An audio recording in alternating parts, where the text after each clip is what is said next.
हाय आज गोटे नुआ कविता अच्छी भिटामाटी केते अनुभव या सह कटिछि बालुत यौवन देखिछि माटी बापा अजा मोर एठी मिशिछंती केबे मो पिंड भी एठी होइबो भेटी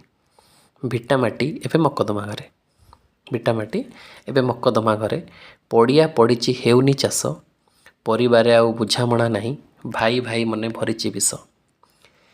ए जमी पड़िछि ए गछ पड़िछि पड़िछि एइठी मुठाए स्मृति बुझी जारे भाई समय सरुछि आउ केची क्षण एई जीवन अछि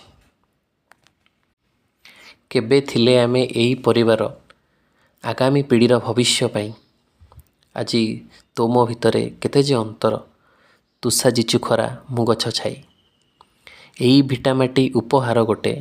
अण अजा पण अजांक दान कंदल छाड़ी तु इंगित बुझीजा हेबा पूर्वरु तु निश्वासहीन एई माटी थिबो एई घर थिबो दिने बाहुड़ीबा सबकु छाड़ी एई माटी थिबो एई घर थिबो दिने बाहुड़ीबा सबकु छाड़ी अहंकार छाड़ी सत्य को स्वीकार नचेत पड़िबो मुह को माड़ी। लेखक अंशुमान नायक।